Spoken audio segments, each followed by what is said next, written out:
There are moments in war when a single soldier, armed with nothing but courage and a weapon never meant for the task at hand, changes the course of battle. In the frozen hell of the Hürtgen Forest in December 1944, while an entire American division lay paralyzed by German machine gun fire, one man crawled forward alone into the killing zone. What he did over the next 2 days would save dozens of lives and break a defensive line that had held for weeks. But for nearly 70 years, his name would be erased from the honor rolls of war. This is the story of Pedro Cano, a Mexican-born farm laborer who became one of the most lethal infantrymen in the European theater, and the long road to justice that followed his death. Pedro Cano was born in Mexico at a time when the border between nations meant less than the promise of work. His family crossed into Texas when he was still young, joining the great migration of laborers who bent their backs in the cotton fields and vegetable farms that fed America. The work was brutal. Dawn came early, and the sun beat down without mercy. Pedro learned quickly that survival meant endurance, that pain was something you carried quietly, and that fairness was not guaranteed. In the fields of South Texas, Mexican workers were paid less than their white counterparts for the same work. They lived in shacks without plumbing. They were called names that cut deeper than the thorns on cotton plants. Pedro grew strong in those fields, his hands calloused, his body lean and hardened by labor that would have broken softer men. He did not complain. Complaint changed nothing. When the Japanese attacked Pearl Harbor in December 1941, the United States went to war, and suddenly the country needed men. Pedro Cano was 20 years old, unmarried and strong. He could have stayed in Texas. Farm labor was considered essential to the war effort, and agricultural workers could often avoid the draft. But Pedro enlisted. The reasons were his own. Perhaps he sought escape from the fields. Perhaps he believed that military service might earn him the respect that labor never did. Perhaps he simply felt it was the right thing to do. Whatever the reason, Pedro Cano walked into a recruiting station and raised his right hand. The army accepted him without hesitation. They needed bodies, and they did not ask too many questions about where those bodies came from. Basic training was hard, but not harder than the fields. Pedro could march. He could carry weight. He could follow orders. The rifle felt natural in his hands. He qualified as a marksman and was assigned to the infantry. In 1943, he shipped out to England with the 4th Infantry Division, one of the most experienced and battle-hardened units in the United States Army. The 4th had landed at Utah Beach on D-Day, fought through the hedgerows of Normandy, liberated Paris, and pushed deep into France. By the time Pedro Cano joined them in the autumn of 1944, they were veterans. They had seen friends die. They had learned that war was not glorious, that it was cold and wet and terrifying, and that survival often came down to luck more than skill. In November 1944, the 4th Infantry Division received orders to enter the Hürtgen Forest. It was a stretch of dense woodland along the German-Belgian border, approximately 50 square miles of steep hills, narrow trails, and ancient pine trees that blocked out the sun. The forest was dark even at midday. The ground was a tangle of roots and rocks. Visibility was measured in meters. The Germans had spent months fortifying the area, turning it into a maze of bunkers, minefields, barbed wire, and interlocking fields of fire. They had dug their machine gun nests into the earth and covered them with logs and dirt, making them nearly invisible and almost impossible to destroy with artillery. The trees absorbed shell fragments, turning every explosion into a storm of wooden splinters that tore through flesh like shrapnel. The weather was miserable. Rain fell constantly, turning the ground into thick mud that sucked at boots and made movement exhausting. Temperatures hovered just above freezing. Soldiers were cold, wet, and exhausted before the fighting even began. The American plan was straightforward: push through the forest, break the German defensive line, and advance toward the Rhine River. On paper, it seemed achievable. The 4th Infantry Division had the numbers, the artillery, and the experience. But the Hürtgen Forest was not like Normandy. Here, armor was useless. Tanks could not maneuver through the dense trees and steep terrain. Artillery was less effective because the thick canopy absorbed much of the blast. Air support was impossible in the low visibility and bad weather. It came down to infantry, moving forward on foot, trying to locate and destroy enemy positions one by one. And the Germans were waiting. Pedro Cano moved through the forest with his unit, an automatic rifleman in a rifle company. He carried an M1 Garand, the standard infantry rifle, along with grenades and as much ammunition as he could carry. The forest was unnaturally quiet except for the sound of rain dripping through the trees and the occasional crack of a sniper rifle. Then the machine guns opened up. The German MG-42 was one of the most feared weapons of the war. It fired at a rate of 1,200 rounds per minute, more than twice as fast as any American machine gun. The sound was distinctive, a high-pitched buzz that soldiers called the Hitler saw because of the way it ripped through the air. When an MG-42 opened fire, men dove for cover and stayed down. The gun could sweep across an entire platoon in seconds, cutting down anyone caught in the open. And in the Hürtgen Forest, the Germans had dozens of them, positioned in mutually supporting bunkers that covered every approach. If you tried to flank one bunker, another would open fire from a different angle. If you called in artillery, the rounds exploded harmlessly in the treetops or bounced off the thick log roofs of the bunkers. If you sent a squad forward to assault a position, they were cut down before they got within grenade range. The advance stalled. For days, Pedro Cano's unit tried to move forward. They gained meters at a time, paying for each step with blood. Men were killed by machine gun fire, by snipers, by mines, by tree bursts from their own artillery. The medics could not keep up. The wounded lay in the mud, crying for help, and sometimes no one could reach them because the fire was too heavy. At night, the temperature dropped and men shivered in their foxholes, too afraid to light fires that would draw enemy mortars.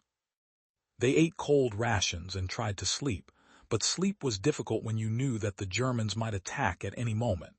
Morale began to crack. Soldiers who had fought bravely in Normandy began to hesitate. Some refused to leave their foxholes. Others developed the 1,000-yard stare, their minds retreating inward to escape the horror. The 4th Infantry Division, one of the best units in the army, was being ground down, meter by meter, casualty by casualty, in a forest that seemed designed to kill them.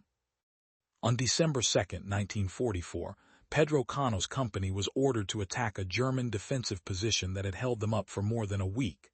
Intelligence reported at least 6 machine gun bunkers dug into a hillside, all mutually supporting, all with overlapping fields of fire. Previous assaults had failed. Artillery had been ineffective.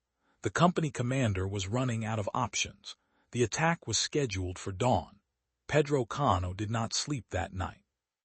He lay in his foxhole, listening to the rain, thinking about what was coming. He was not a reckless man. He did not have a death wish. But he understood the situation. If the bunkers were not destroyed, men would die, many men, and the advance would fail. When dawn came, it brought no light. The forest remained dark and wet. The company moved forward in a skirmish line, trying to stay low, trying to use the terrain for cover.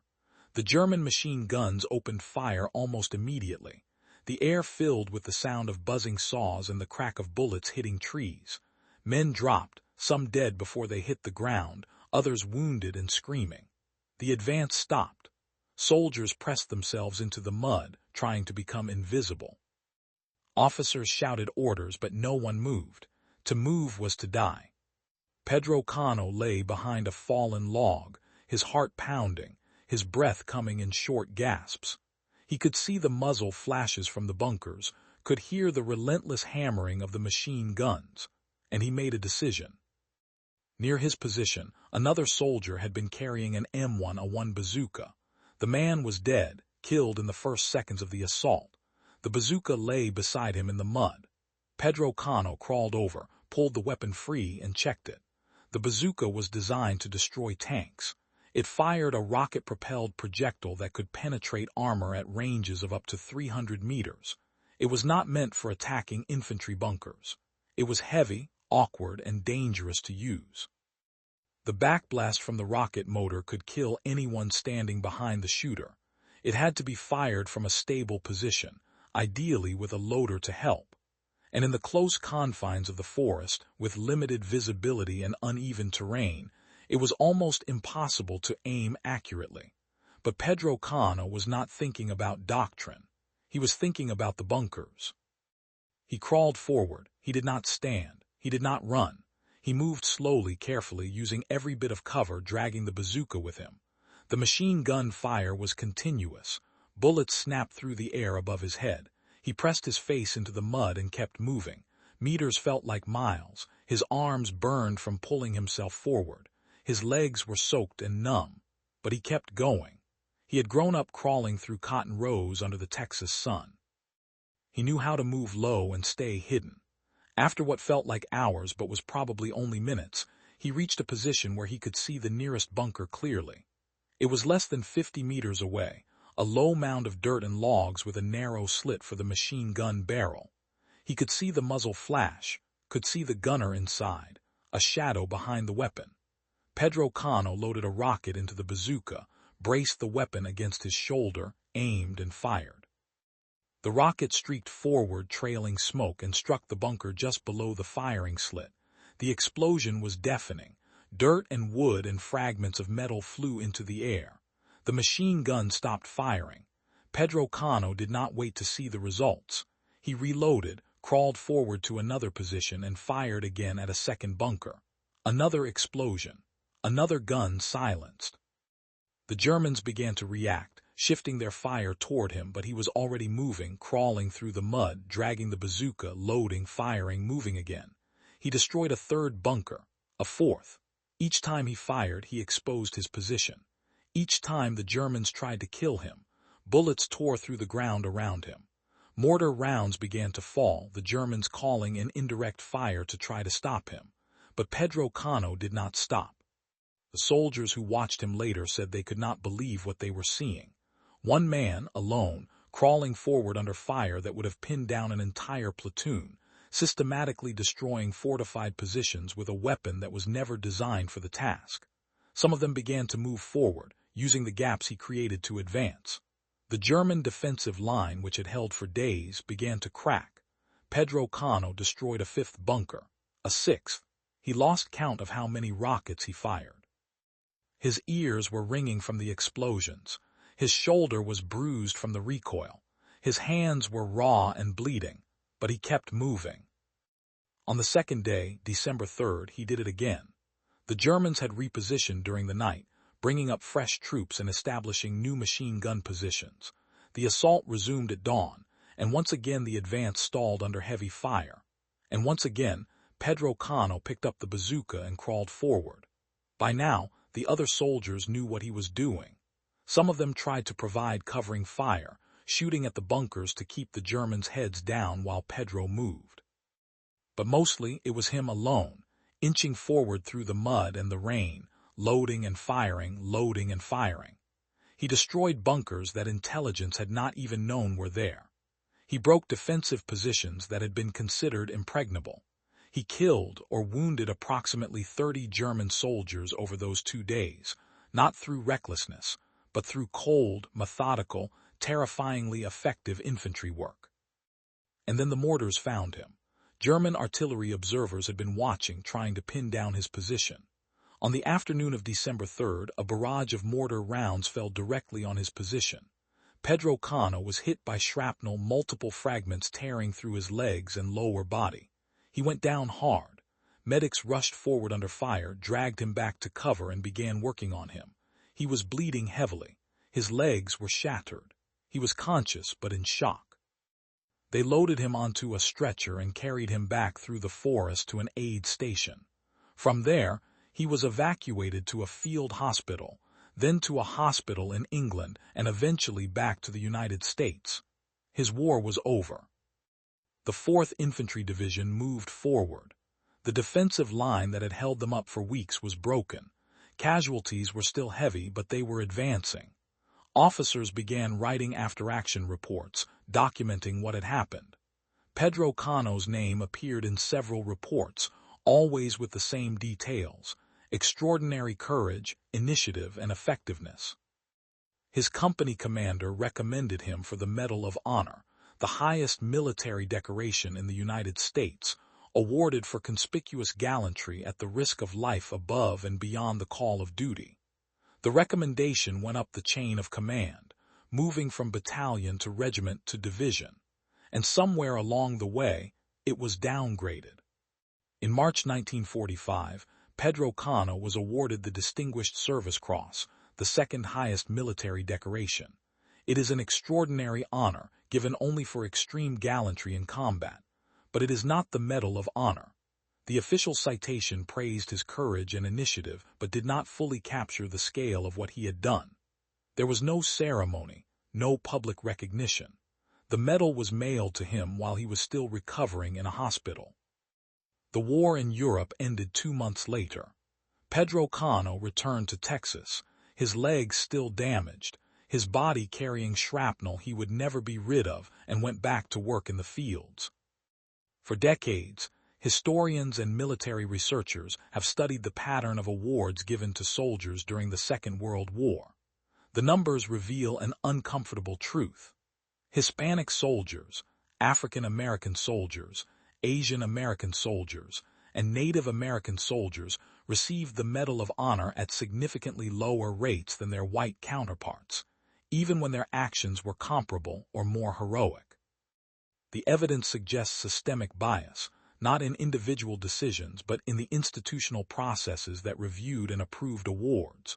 Recommendations were downgraded, witnesses were not interviewed, documentation was lost or ignored. The bias was often subtle, a matter of whose heroism was seen as exceptional and whose was merely expected. Pedro Cano's actions in the Hürtgen Forest met every criterion for the Medal of Honor. He had acted alone. He had displayed initiative and courage far beyond normal expectations. He had achieved results that changed the course of battle. He had risked his life repeatedly, and he had been recommended by his commanding officer. But he was a Mexican-born farm laborer serving in an army that, despite its rhetoric about equality, still carried deep prejudices about who deserved the highest honors. Pedro Cano did not speak much about the war after he came home. He worked when his injuries allowed. He lived quietly. In 1952, at the age of 32, he was killed in a vehicle accident in Texas. His funeral was small. His obituary mentioned that he was a veteran and had been awarded the Distinguished Service Cross, but few people understood what that meant. He was buried and the world moved on. But the story did not end there. In the 1990s, the United States Congress authorized a comprehensive review of military awards given during the Second World War, specifically examining whether racial or ethnic bias had resulted in the denial of medals of honor to deserving soldiers. Researchers combed through thousands of records, looking for cases where soldiers had received the Distinguished Service Cross or other high awards, but whose actions seemed to warrant the Medal of Honor. Pedro Cano's name appeared on the list. Historians reviewed his service record, interviewed surviving members of his unit, and examined the original recommendations. The evidence was overwhelming. Pedro Cano had earned the Medal of Honor in December 1944. He should have received it then. The fact that he did not was a failure, not of his courage, but of the system that judged him. On March 18, 2014, 70 years after the battle in the Hürtgen Forest, President Barack Obama stood in the White House and awarded the Medal of Honor posthumously to Pedro Cano and 23 other veterans whose heroism had been overlooked because of their race or ethnicity. Pedro Cano's family, including nephews and nieces who had never met him, stood in the East Room and listened as the president read the citation describing what their uncle had done in a dark forest in Germany 7 decades earlier. The medal was presented to them in a blue box lined with white silk. It is a simple piece of metal, a 5-pointed star hanging from a blue ribbon, but it carries the weight of a nation's recognition. Pedro Cano's name was added to the rolls of honor. His story was taught at the infantry school at Fort Benning. His actions were studied as a case example of adaptive tactics and individual initiative under fire. The story of Pedro Cano is a reminder that heroism often comes from unexpected places, and that the men who fight wars are shaped by the lives they lived before they ever put on a uniform. Pedro Cano learned courage in the cotton fields of Texas, learned endurance under a sun that showed no mercy, learned that pain was something you carried quietly because complaint changed nothing. When he crawled forward into the German machine gun fire in the Hürtgen Forest, he was not trying to be a hero. He was doing what needed to be done, the same way he had done hard, necessary work his entire life. And for 70 years, his heroism was forgotten, not because it was insignificant, but because the systems that recorded history did not value men who looked like him, who spoke with accents, who came from the fields and the margins. His story is not just about one battle in one forest. It is about the thousands of men who served with courage and were never fully recognized, whose sacrifices were recorded in the fine print of history, if they were recorded at all. There are lessons here, uncomfortable ones, about who we choose to remember and who we allow to be forgotten, about how easily heroism can be erased by prejudice, how quietly injustice can operate even in institutions dedicated to honor. But there is also hope in the fact that 70 years later, the truth emerged, that researchers cared enough to look, that a family received recognition, even if it came too late, that Pedro Cano's name is no longer forgotten. If this story has moved you, if you believe that the heroes of the Second World War, all of them, deserve to be remembered, please subscribe to this channel. We are dedicated to uncovering the forgotten stories of courage, sacrifice, and injustice in military history. Hit the like button if you want to see more deep dives into the lives of soldiers who changed history. And leave a comment below. Who are the forgotten heroes in your family or community? What stories from the Second World War do you think deserve to be told? Let us know. History belongs to all of us, and every story matters. Thank you for watching, and remember, the men who saved the world were not all remembered equally, but that does not mean their courage was any less real.